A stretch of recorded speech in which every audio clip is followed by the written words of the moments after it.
Hey guys, this is Kayla with Kayla May Talk. Today I have Jerry Champlin. So Jerry, really I just want to know your story. Thank you for coming on. Thanks for having me. So what was your upbringing like? So my upbringing, I was born in Wichita, Kansas, an Air Force brat. I don't really remember much about Wichita. I remember the tornado sirens. That's about it. Wow. It's like one of my first memories was fear, right? When I was very young, we moved to Aurora, Colorado. I don't really remember much about there. I do remember becoming a Denver Bronco fan, and then we moved to Rome, New York. My parents are from Long Island. All my family's pretty much from New York. My dad was raised in Sayville, Long Island, and my mom's from Patchogue, Long Island. So it was cool to be in the state with all my family members and stuff, and we moved to Rome, New York. Lived on Air Force Base there for quite a while. What were your school years like there? My school years, they were cool. I mean, I was brought up in a pretty good family, right? I didn't really come from a non-loving family. Like I had two loving parents, right? I had two older sisters, a younger brother, Danny, Carrie, and Christy. I'll say when I was very young, when we were still in Kansas, I was diagnosed with Tourette syndrome. Okay. So I always had like this insecurity, you know what I mean? Sometimes kids were mean, you know what I mean? And so of course, like going to school, different things like getting made fun of or trying to fit in may have been a struggle, but I think a lot of that might have just been in my own head too. Right. You know what I mean? So I mean, that was definitely a struggle. I guess like, going to school in my younger years, I felt like I couldn't connect, or I couldn't fit in, or I felt like I was different, or I felt like I was apart. I ended up getting my GED. Okay. I say that stands for good enough diploma. Yeah. I actually moved here. I moved to Idaho in high school. Okay. So I got here in my 10th grade year. So, I spent some time out there, a good portion of my life, but now, I'm 46, so I've lived here more than half my life. So I'm from here, right? But ultimately, like living out there, I'll tell you, like I went to elementary school on the base, and when I got to 7th grade, now you go to junior high off the base, and I remember the world was a little bit different, right? It's not like I didn't grow up in a particularly bad part of New York or anything, right? But it's definitely violent, you know what I mean? It's definitely different, you know what I mean? Definitely went to a school where there was fights every day. It was just different, right? You know what I mean? And of course, my anxieties and my fears continue to grow, you know what I mean? So I did learn very, very, very early on in 7th grade, like, what do they do on the weekends? Well, we drink, or we smoke pot or something like that, right? And I'll tell you, like, that's when that journey started for me, right? 7th grade? Yeah, it was 7th grade. I remember I got into my parents' Captain Morgan's Puerto Rican rum. I hope they get to watch this someday. I got into that, and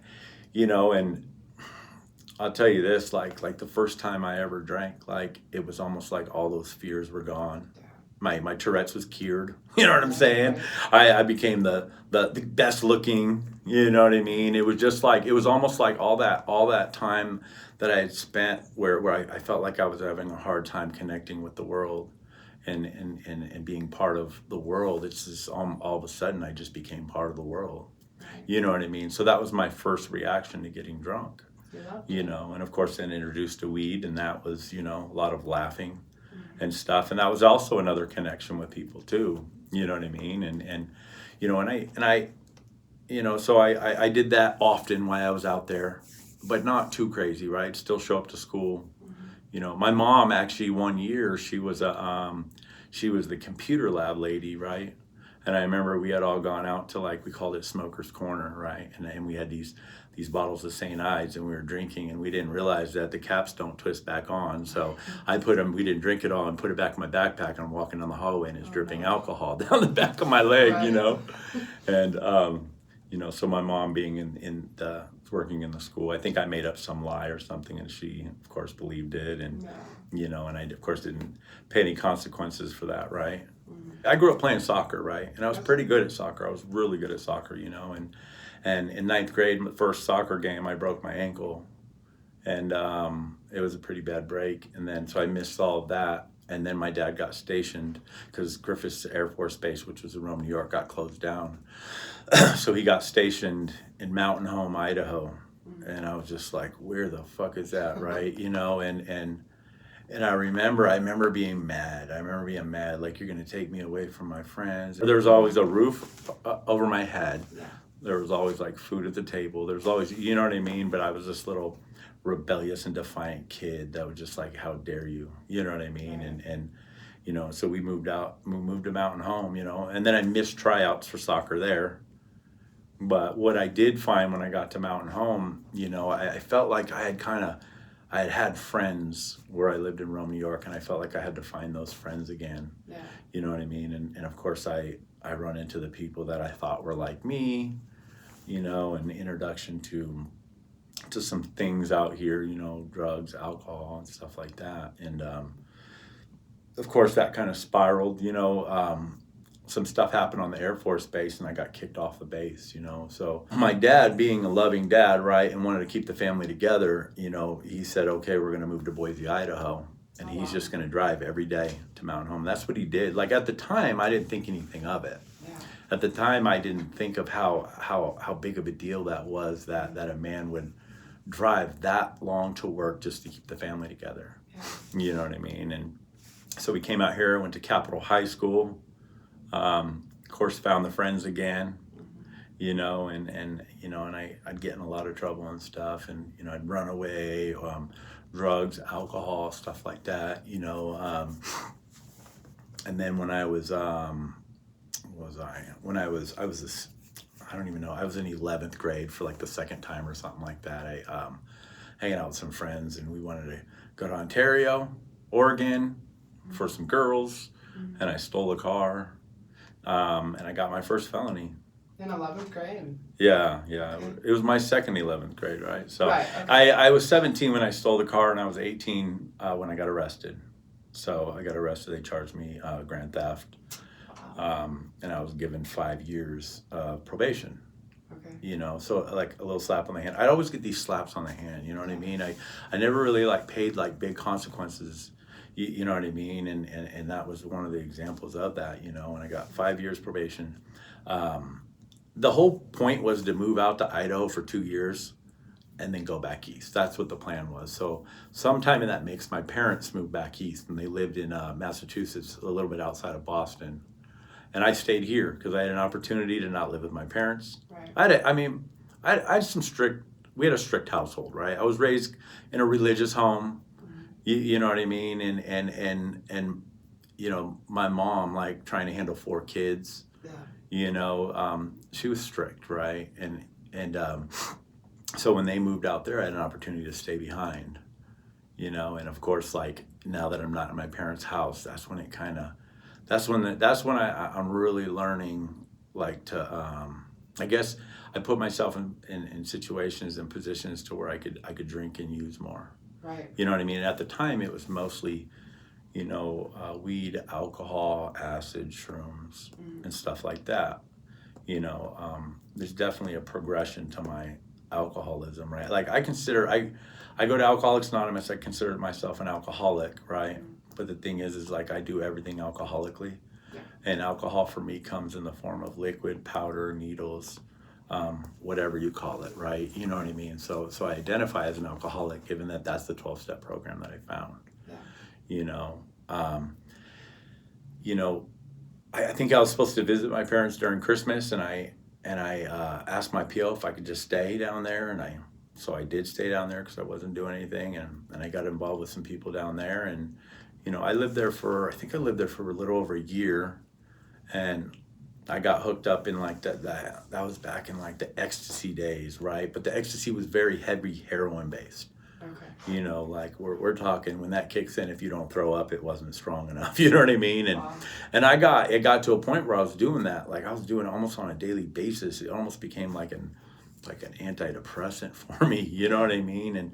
But I didn't realize what was going on. I didn't realize that I was you know, I needed it. Mm-hmm. You know what I mean? Eventually I got in a little bit of trouble out there. And the people that I was staying with, I was no longer staying with my parents. They moved, right, somewhere in that mix, right? And I got in some trouble out there, so the people I was staying with, I couldn't stay there anymore. So I decided to come back out here to Boise, and I came back out here, and that's around the time that, started to get into meth. Right. And I remember the reason I did the meth was like, kind of like the ecstasy, like when I do this substance or this drug, it's like I could talk to people, and I could feel connected to them, and you'd have these like bonds and stuff like that. You know what I mean? And I nowadays I know something. I know what that is, right? Nowadays I would call something like that like a spiritual connection. Right. Like my son told me one time, I believe everyone that does drugs and alcohol is trying to have this spiritual connection or this spiritual experience, and that's why we do those things. You know what I mean? But he also told me that he believes that you can have those without drugs. And he was 19 when he said that, right? Wow. Yeah. And I'm in my 40s. It took me that long to figure that shit out. But yeah, he, I get into that whole madness, and I meet this girl, and we have a daughter, my first kid, Simone. She's now 24 years old, right? And I remember that shortly after she was born, me and her mom broke up, and I remember the pain from that. Like when we were together, it was almost like I was somewhat trying to like manage my alcoholism. You know what I mean? Like I would have a job, go to work, and I'd come home, and it's almost like I was a functioning alcoholic, right? Which I believe sometimes people are functioning at times, but I believe the progression gets to a point where you're no longer able to function and there's no going back. Yeah. You know what I mean? So when we broke up, I kind of went off the rails. I learned that alcohol was like I could self-medicate with alcohol and drugs because I didn't like to hurt, I didn't like the pain, right? I didn't like that. And I didn't like, I grew up in a home with two parents, so I expected when I had this kid that we're going to be together forever, Right. live happily ever after and all this other stuff, and it just didn't happen like that. You know what I mean? So, I was drinking a lot, ended up getting this job at this bar. A bar is no longer around anymore, right? But it was the bar I was working at. I was working for some gangsters, right? You know what I mean? They were from places like the Oakland area and Compton, and places like that, right? And and I remember to fit in, I feel like I have to act as if, you know what I mean? And I always looked up to that stuff, right? It was always something I wanted to be a part of, and you know what I mean? And that's kind of how I wanted to live my life. But at the end of the day, like, I'm this little skinny white kid raised by a military dad and a mom, you know what I mean? Mm-hmm. But I worked there for a while, and while I was working there, I started selling cocaine. And that was the beginning of one of my first downfalls. I've had a lot of bottoms. Right. Like I believe you can have a bottom, and then you can dig deeper and deep. Like I think my bottom has a basement, and that basement has a basement. You know what I mean? Yeah. But I met this girl while I was working there, and I was her cocaine dealer, right? And I remember I'm trying to chase her, right? But at 2:00 in the morning, the bar's closed down, and I'm going home drunk, and I'm passing out, and they're still going, right? So I'm like, one day they're like, why don't you try this, the little cocaine you're selling, right? You know what I mean? And I remember I had tried it, and I was just like, and I was shit-faced drunk, and I was just like, holy shit, it's like a reset button. You know what I mean? It's like I can get as drunk as I want because I love to drink, right? I can get as drunk as I want, right? And then when it gets too far, I just do a little bit of cocaine, and I can reset. You know what I mean? And that was probably like the worst recipe I could have ever found. You know what I mean? And that's where like my brain really started to go to mush. You know what I mean? And I started to be involved in a lot of things that I probably shouldn't have been involved in. You know what I mean? And I saw a lot of things that, at the time when I saw them, I didn't think they meant anything. You know what I mean? But of course, years later, I realized a lot of those things are still rooted in me, and that's where a lot of I don't believe that you don't. I don't believe that you don't see certain types of violence without it affecting you, even if at the time you swear to yourself it means nothing. I try to numb shit, you know what I mean? Like, I remember, like, when I was at a very young age, like in 7th grade, I remember going to school and seeing some brutal shit, You see this fight, and this kid, there's blood everywhere. And I remember it was just like, damn, man, you know what I mean? But and I remember it scared me, right? It made me kind of sick. But what happened was I learned to love it, and I learned to like participate in it, and that's how I learned to accept it. And that's what got rid of that kind of sick feeling and that anxiety attached to that. So basically, I became what I feared the most. You know what I'm saying? So you fast forward to me working in that bar. You know what I mean? It's like I just became part of it. You know, and I did a lot of bad things, right? And I saw a lot of bad things and stuff. You know, but that girl I met, she got pregnant with our son Javante, right? And Javante's now 20. He's a badass musician. In fact, he's played in this building before during COVID. He played a little concert, right? Plays the guitar. He's my little rock star, right? My little hippie rock star, you know. And so he was born, and around the time he was born, I got approached by some law enforcement, and you know, and they said that we got you for this or got you for that, and I basically said fuck off. And a week later, we were taking him home from his 30-day checkup when he was 30 days old. We pulled up in front of the house, and I got arrested, right? Oh. I got arrested for 3 counts of trafficking cocaine. And I remember, you know, when I got to jail, I remember, you know, I always seemed to escape things, you know what I mean? And you know, I was talking to my parents, and I remember, you know, we had a bail reduction hearing. And I remember being convinced that, you know, I'm probably gonna need this bail reduction and I'll get bailed out and everything will be good or whatever. And we went for the bail reduction hearing, and the judge said, he said, Mr. Champlin, you're facing 9 to life. If anything, your bail's not high enough.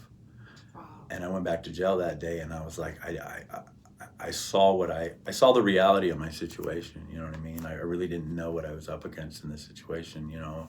I thought, oh, maybe I'll get a slap on the wrist or something. I didn't really realize what had happened. But that was one of the first times in my life that I sobered up, right? And it was through force, right?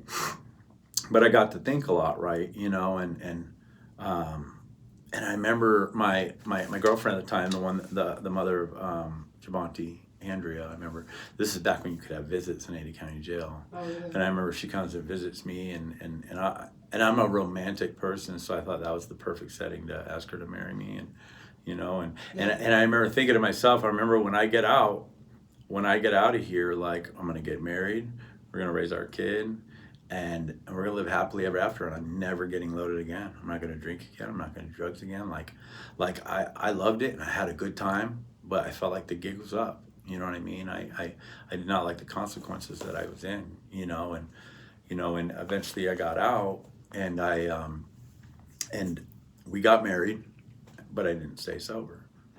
You know, it was almost like, I guess for like the next 15 years of my life, it was in and out of sobriety, you know, and I didn't understand why.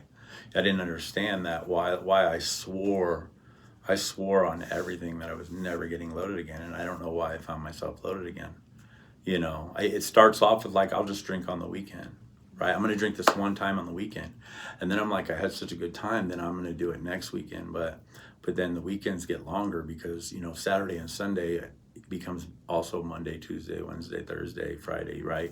You know what I mean? So before you know it, you're drinking all the time, right? And I destroyed that marriage, you know, and she's a good person too. She still is a good person, right? We co-parent pretty good, right? But the thing that I learned is like somewhere in that mix, right? I did entertain the idea of Alcoholics Anonymous, right? You know, at my PO it said you're supposed to be going to AA.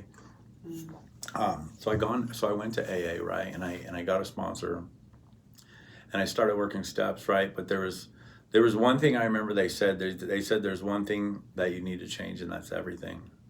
And I didn't believe that. I thought I could change what I wanted to change, but I could hold on to other things, you know what I mean? And I remember, I'll tell this story. I got asked to speak at a meeting. I was a couple years sober, right? And I got asked to speak at a meeting in Meridian, right? And I remember being in the room, and I remember in the room was my wife at the time, and then also a girl I'm having a full-on affair with. Mm. And I remember thinking to myself that all these people in the rooms of Alcoholics Anonymous have this like peacefulness about them, and they have this thing called serenity, and I can't figure out why the fuck I don't have that. You know what I'm saying? Well, I'm working steps, I'm going to AA, I'm doing all this stuff, right? But looking back, I can see that, right? I can see that, like, I wanted to live, I wanted to hold on to certain behaviors, right? But the thing is I couldn't connect in Alcoholics Anonymous. I couldn't connect in sobriety. I couldn't connect in recovery, because I didn't want to let everything go. You know what I mean? I didn't want to fully change my life. You know, I still wanted to be a scumbag or whatever. You know what I mean? But at the end of the day, it's like I'm living a double life. You know what I mean? When I'm in a meeting, I'm saying one thing, right? But if you were to follow me after, I'm doing another thing. You know what I mean? And I didn't stay sober, you know, in and out of sobriety. Like I said, in and out of the rooms, in and out of the rooms, right? Well, fast forward to 2014. 2014, I was downtown drinking, and I'm on paper, right? I got a 3 + 12, so 15-year sentence, right? So I got a PO. I'm not supposed to be drinking. I'm downtown. And, you know, a fight happened, something happened, I broke it up. Cops came, I got arrested for a battery, right? On paper. Right. You know what I mean? So my PO ended up violating me, right? And, you know, I ended up going out to this place, the CAP facility. It's like they call it I don't know if it's a minimum security or medium security prison out there in Kuna, kind of down the road from the yard. And I ended up getting sent out there, and I'm out there, and while I was out there, my brother-in-law, his name was John. He flew Apache helicopters, and I remember I was on the phone with them. One day, and while I was out there, and you know, I thanked him for everything he did. You know, when I was going through all this and stuff like that, and I remember he said, "Without family, what do you got?" Right? And he told me that he always flies over where I'm at, and he's always looking for me, playing out there, playing basketball, you know. And well, anyway, it was a few days later, right? He was out on a training thing, and he crashed the helicopter, and I think it was down the road from there a little bit, and he didn't make it, right? Oh. And his next door neighbor was the chief of police in Meridian, or I think he was the deputy chief at the time, and he went and got me a furlough so I could go to the funeral. And you know, he came and picked me up. I think I had a certain amount of time I was allowed to be gone. I remember my kids, how much they clinged to me, right? I can't remember if I said that me and Andrea had another kid, Ani. I think I left that out. So anyway, we had another kid, Ani. So I remember Javante and Ani were so cling to me, and I remember they were just like, I remember I saw how much I was hurting them and how much at that time they were doing with me. Like they were doing it with me, you know what I mean? And when we left, you know, Tracy was taking me back to the CAP facility, and I asked Tracy, right? And Tracy, we've become good friends, right? And I was never friends with cops, you know, but this guy kind of taught me something different, you know. He's a good guy, and he taught me that. I think like the way I've learned to stereotype law enforcement, you know what I mean, kind of punishes good people, the good cops, you know what I mean. And I asked him on the way back, I said, what made you go out of your way to have me go to this, to give me a furlough to go to this funeral? And he said, you know what, Jerry, he goes, me and John look up to you, and I knew he wouldn't have it any other way than for you to be there. And I remember thinking to myself, like him, like a chief of police, and John, like, I mean, John's just an all-around amazing human being, right? Like war hero, or you know what I mean? He was just, the fact that he said that about me involving them, I remember thinking to myself, like, I wanted to accept that compliment, but I couldn't accept it because I felt like I was a fraud. You know what I mean? I still wasn't doing things that I should have been doing. I was cheating on my wife. Like, they'd say you're an amazing dad, amazing husband, but I wasn't. Even when I was with my kids, like, my mind was somewhere else. My mind was, when am I going to get loaded next? Right. You know what I mean? I felt like I was a fraud, but I remember I wanted to accept that compliment so much, and I couldn't.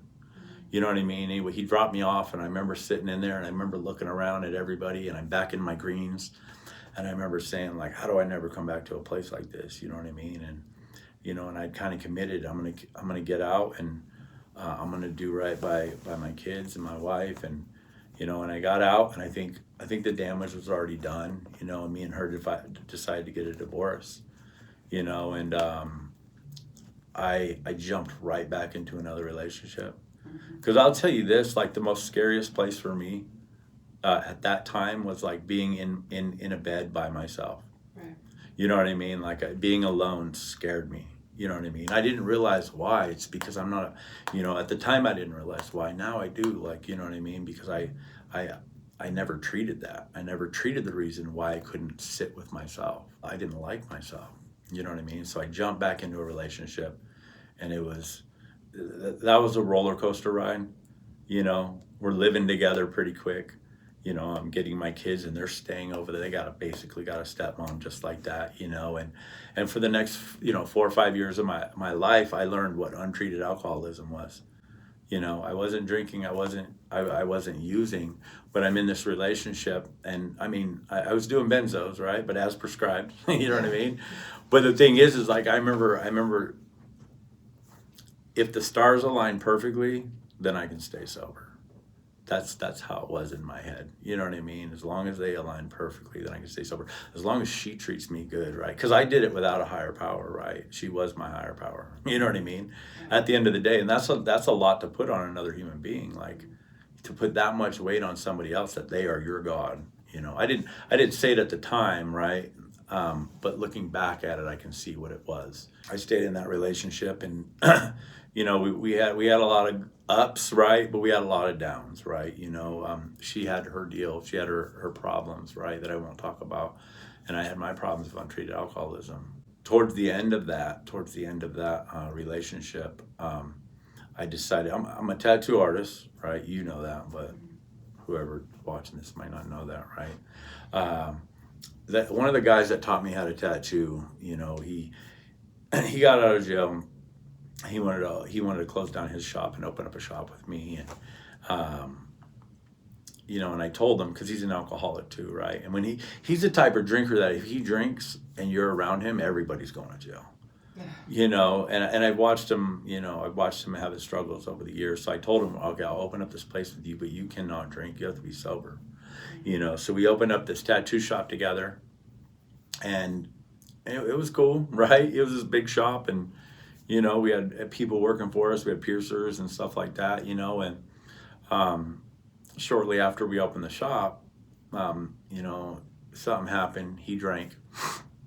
He's trying to fight all the guys that work there. You know what I mean? It was just this chaos going on, and I remember I showed up there, and I was pissed, right? And I was angry, and I was like, dude, you gotta fucking go. Like, that was the boundary I set, right?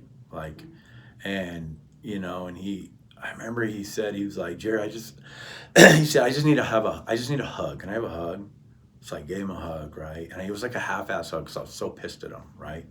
And then he left, you know, and later on that night, he called me and he asked can I come to where you're at? And he's drunk, and I'm like, no. Like, and I yelled at him, and I remember I was angry, you know, and I'm like this much money into the shop, and you're trying to burn it to the fucking ground, and you need to get your shit together. And granted, I'm on benzos, but I call that sobriety, right? You know what I'm saying? Right.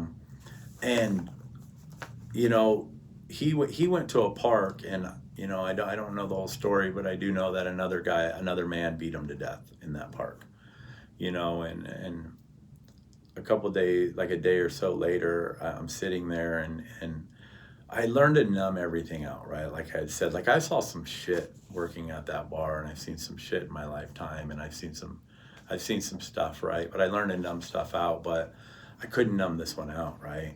And I remember I was sitting there, and I was remembering our last conversation, and I remember thinking to myself, I didn't like that last conversation we had, so I just need to have one more conversation with them to fix that. And it clicked to me that I wasn't going to be able to have that conversation. Okay, and right around that time, my girlfriend, we broke up too, and it was done. We were done. You know what I mean? It was within days of his death, right? And I remember, like, I don't get to have that conversation, and I remember how much that hurt, right? And I've never been good with emotions, like good emotions, bad emotions, or nothing, right? And I was dry, but I didn't have any kind of recovery. So the only thing I knew to do was to go do the thing that I knew how to do, you know, and I was drunk. I got drunk, and I stayed drunk for a couple of years. I I was suicidal. You know, I was doing things like cooking DMT at my house, and smoking that away, and just, and you know, and I remember I got to my lowest, and I was not just suicidal, but I was serious about it, right? And I remember I drove up to Lucky Peak, and I knew right where I was going to go off, and it was going to look like an accident. And I got up there and I couldn't do it. I was chicken shit, and I drove back down the hill, and I was angry. I was like so angry that I couldn't do it. And you know, I swallowed a fifth of vodka, or no, a fifth of whiskey, and a bottle of benzos, because I was told I wouldn't wake up. And I woke up the next morning on the floor of my bedroom with puke all over me, which probably saved my life. And I remember thinking, like, I can't even do this. So I was basically like, okay, I'm just going to continue to do, like they say no to drugs. I'm going to say yes to everything. And when it kills me, it's going to look like an accident, and everyone's going to feel sorry for me, and all that self-pity bullshit, right? And it was crazy, because like this resentment that I had, over her, and this resentment I had over him dying and stuff like that. It was like I was willing to die for that resentment. I was willing to put that resentment over anything, including my kids. You know what I mean? Which is crazy when you think about it. Like, you know, like I'm willing to die for this resentment and have my kids go the rest of their life without a father, all because poor little me got my heart broken. You know what I mean? And so for the next 2 years, it was a lot of crack cocaine, a lot of meth. You know, I got introduced to needles, and like I said, that was the plan. I want to die, right? But let me back up a little bit real quick.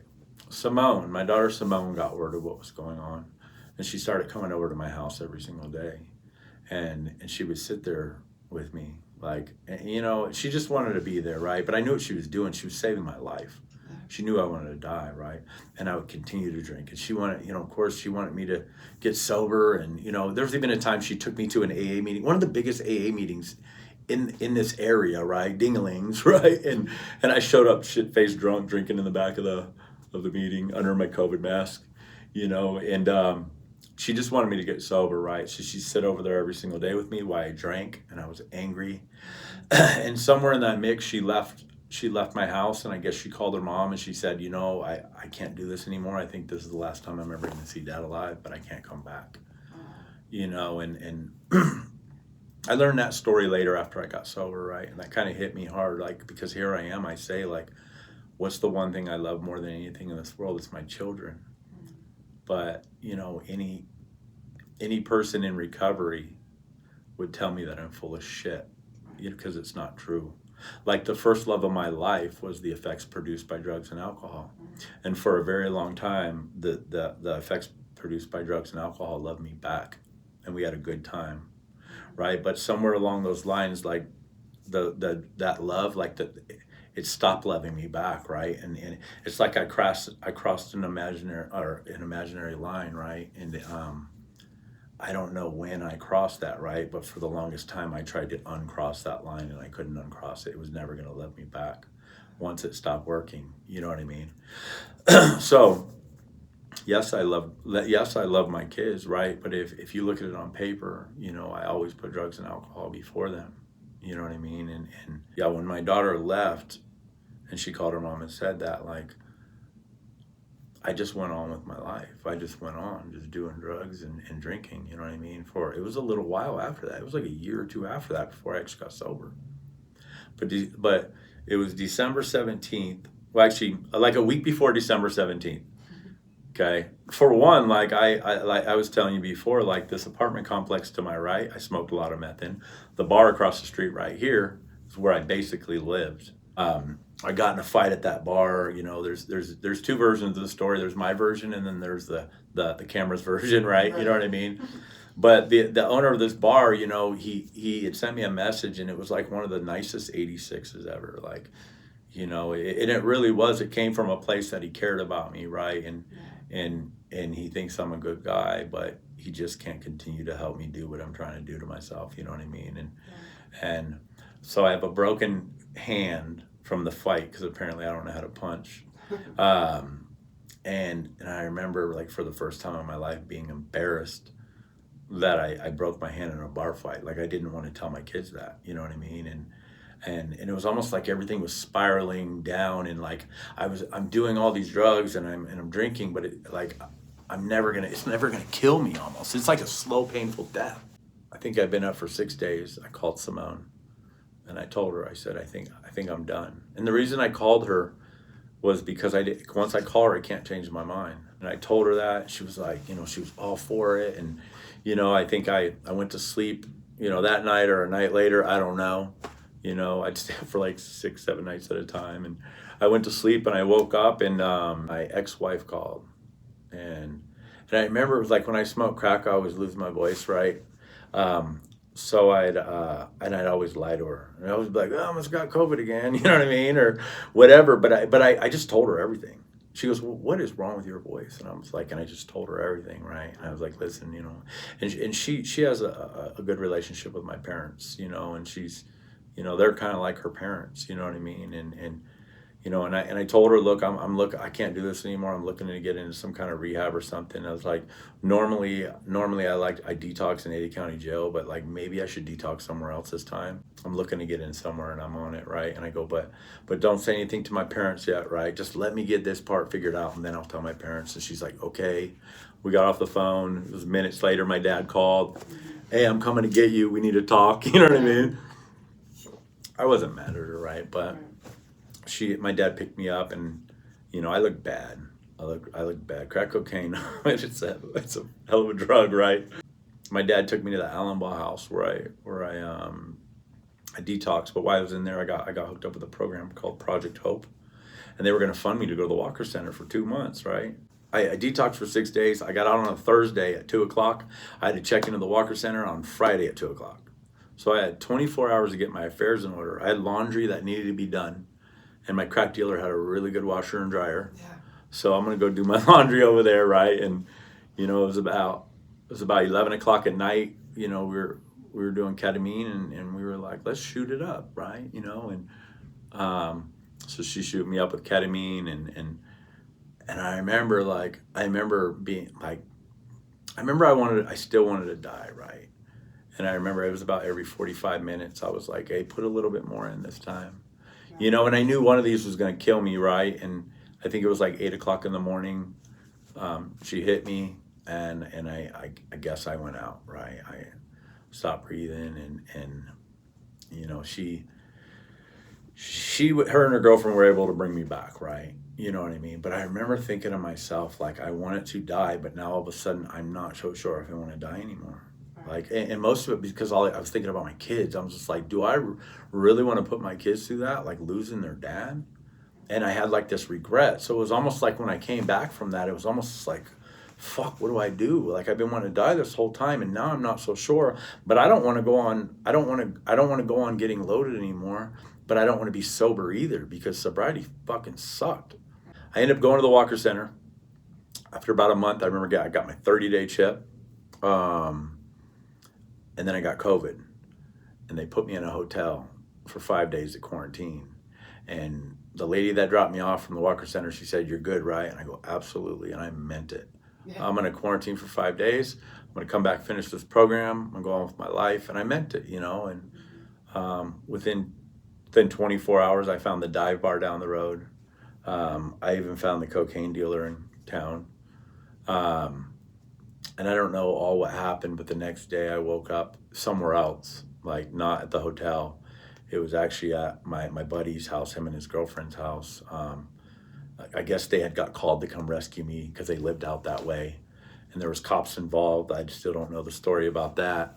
And I had a message from the Walker Center that said that you can't come back. You can come back after like 6 months or something, I think they said. My buddy dropped me back off the hotel, and I sat in that hotel, and I don't think I'm much of a crier, right? Or at least I wasn't, right? Maybe a little bit more nowadays, right? But I sat in that hotel room and I cried, and I was just like, fuck, how did I get back here? Like I swore I was done so many times, and I'm not done, and I'm never going to be done. And I ended up calling this place. I called the place the Brick House, right? At Brick House Recovery. And they got me into their program, right? And then I finally called my parents and I was like, can I come home? You know what I mean? And they took me in, right? And I went to this brick house, right? I went to this brick house place, and they go off a 12-step program. And then I also got a sponsor, right? And my very first, the first meeting that I went to when I got back here was a men's meeting, and I had been part of that meeting in the past, and I knew that I could get some strong sponsorship there, right? And I asked a guy that I knew had been to the dark places I'd been to, and I knew he was no longer there. I knew that I couldn't manipulate this guy. He's this big dude, right? And I went up to him and I just said, I need relief and I need it fucking now, right? I'm like days sober. I can't even hear what's being said in the meeting because all I could think about was getting loaded, right? And you know, he later on said that he didn't have the highest hopes for me, right? Because of what I look like, right? But he didn't say no. But I'm going to this brick house place. I'm working steps there, and I'm working steps with him. And it was rough at first.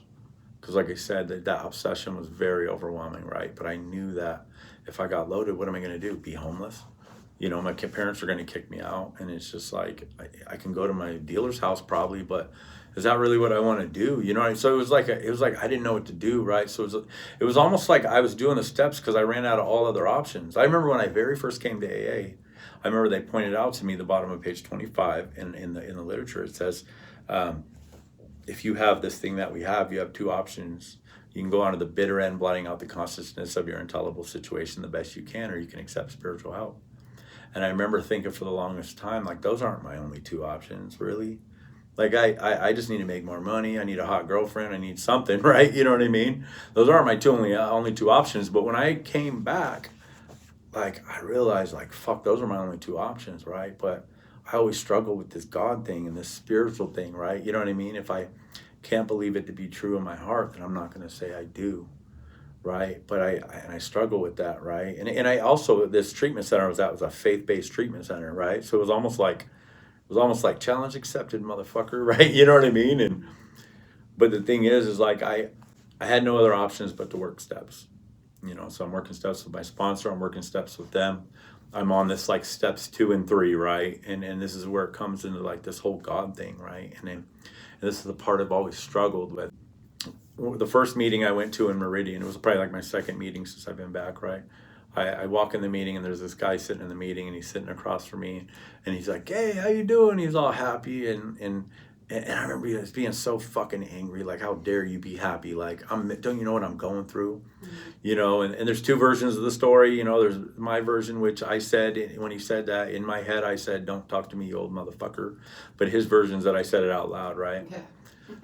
But I'll tell you this, like, that him and some of the guys that he runs with, like, these guys started showing up at my work, my tattoo shop, and they were basically like, just come with us, do what we do, you know what I mean? And they took me under their wing and stuff. And these guys they were a lot like me, right? Like, they had that crazy in there, you know what I mean? But they had been sober for so long. Like, a lot of them had done so much time in prison, right? And they were like, they're out here and they're sponsoring people and, you know, 10, 20, 30, 40 years of sobriety, some of them, you know what I mean?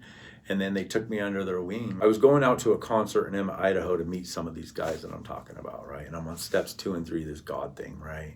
The thing that I'm struggling with. And I'm driving my friend's car, and we're on that highway. I can't remember what it is, Highway 16 or something like that. One that, there's a lot of crashes on there, right? And we're driving out there, and there's this truck directly in front of me, and it speeds up to like 70 miles an hour and goes head on into a semi. And I remember, like, out of the corner of my eye, I see car parts flying everywhere, like above the windshield, the side of the car. I see this truck go sideways, or the semi goes sideways, and I somehow get around him. And on the other side, there's a truck about to hit me head on, and I close my eyes and brace for impact. And at the last second, the truck goes in the ditch, and the kid driving the truck was safe too. He was okay. Wow. And then the car scoots by, right? And I remember I looked to the left, and there's this the truck that sped up. It was upside down, and it was over there, and I remember there wasn't even a scratch on the car, right, that we're in. And the guy that I'm driving his car, he goes, your good driving saved our lives, Jerry. And I remember thinking to myself, like, my good driving, like, I fucking froze. I closed my eyes. it was weird because it was like for the first time in my life I didn't accept that. Like I knew that it wasn't. I knew that it wasn't me. Like it's like I'm doing what I'm supposed to be doing. Like I'm listening to my sponsor, right? I'm doing what you guys have been trying to tell me to do for 15, 20 years that I refused to do. I'm doing it, and it's like there was like this something in the sky, like was just like protecting me. You know, it's just like what we talk about, a power greater than ourselves, right? It was just like, okay, we'll throw this car part over there, we'll throw that above there, we'll get you around the semi, we'll put the truck in the ditch, and it was just like I felt safe and protected for the first time in my life by something bigger than me. You know what I mean? And it was just like, like some people have like these spiritual experiences that are like educational variety or burning bush. Like that was a burning bush. Right. You know what I mean? It was almost like I went to bed one day and I woke up in a godless world, and I woke up and don't let me and let me tell you this, that godless world is very dark and lonely and cold. Yeah. And then I woke up and I saw God everywhere. You know, the sky was bluer, the grass was greener. Like I saw God in people. It was just it was crazy. It was almost like I went from just like surviving my entire life to actually living. And I used that motivation to keep going and keep doing these steps, you know what I mean? And I get to like my fourth step with my sponsor, right? And it's this inventory, and I remember we get at the end of like, you know, step 5 where I read all this stuff, and he's just like, do you want to hold on to this stuff still? And I was like, well, I don't know. I've held on to this one, the resentment, right, for so long. Her, the girl, right? Always the girl. And he was like, how's that been working for you? You know? And I'm like, it hasn't. And he goes, why don't you do this? For one, like, why don't you pray for her, first of all? And I'll tell you this, like, if you don't want to get rid of resentment, don't pray for that person, because there's some magic voodoo in that shit. I don't know what it is, but something happens. The other thing he said, he was like, you know, every time you want to think of that resentment, why don't you imagine me looking you dead in the eye like I am right now and say, boo fucking who, Jerry? Everybody gets their heart broken. The thing is that's what I needed to hear, right? Because like I said, I was willing to die for that resentment. I was willing. I put that resentment over my kids. I needed him to tell me that. You know what I mean? And when he said that, I was just like, damn, he's right. Like I'm so trapped in this self-pity, poor me bullshit. You know what I mean? Like that girl had her own shit going on, but all I can think about is myself. I was able to repair a lot of relationships, right? Especially with my kids. You know, when I first got sober, my kids kind of had a little bit of a wall up, because I'm sure in their eyes, you know, it's a matter of time before dad relapses again, because he always does. We get him back, then he's gone. We get him back, he's gone. You know, and I get that. They have every right to think like that, right? But the thing is, my kids didn't want to hear what I had to say. They wanted to see what my feet were doing. You know what I mean? And they saw that eventually, you know, and they did start to open up with me. I get to do some of the coolest things with my kids. My 6 months sober, I took Ani to New York. We stayed with my grandma. Went to the Mets Yankee series. On my 18 months sober, she's a diehard Taylor Swift fan, and we drove up to Seattle and we're listening to Taylor Swift the whole way, because I needed to learn these hooks of the song. She told me that, right? And I remember standing in this stadium with my daughter, right? And I remember looking around, and I remember thinking, like, 18 months ago I had a needle in my arm. I didn't have a car. I didn't have a home. About all I had was my tattoo shop. That's it. But I can live there, I guess, right? And I'm standing in this stadium at Taylor Swift, right? And I'm looking around, and I'm thinking that, like, damn, how did I get here, right?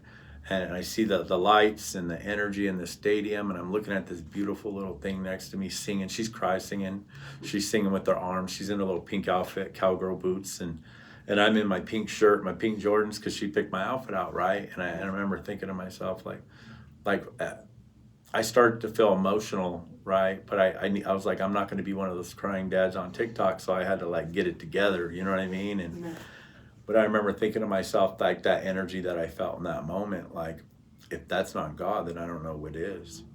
Like, those moments that I have like that, you know, like, those are the moments where I can feel God working in my life the most, you know, or when I'm crawling out of a sweat lodge, right? Or I'm working with a sponsee, or I'm working with a sponsor, or I'm in a meeting and I see a newcomer come in, right? And and I watch them struggling, right? And then I see the lights turn on in them one day, right? And I'm just like, man, that's powerful. That person was like hopeless.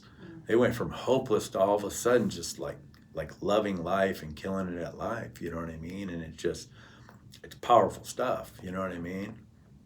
One of the biggest warning signs that I'm disconnected from God is I'm disconnected from you. Yeah. Like if I start to lose that connection to people, that's usually the first warning sign that I'm disconnected from God. And there's got to be a reason why. What's going on in my life? Right. Is there some kind of fear owning me? Is there some kind of shame or guilt owning me? Is there this resentment owning me? And the cool thing is like there's a solution for that. I get to write this stuff on paper and sit with my sponsor. What does your future look like? My future? Yeah. Man, so it's kind of sad, right? My son goes to school in Twin Falls. Mm-hmm. My daughter, Simone, she's 24. She works at a bar in Caldwell. She might end up in AA someday. I don't know. That's for her to figure out, right? I love her to death, right? And then Ani is turning 18 in like under 2 weeks. My baby is turning 18, and she's talking about going to U of I. She all she knows is she's not going to school here. So like this time next year, there's a good chance Javonte is getting his associates out there. He's going for music. But he wants to go further his education, like in Colorado. Okay. So this time next year, my kids, both of those kids might not be here. So I don't know.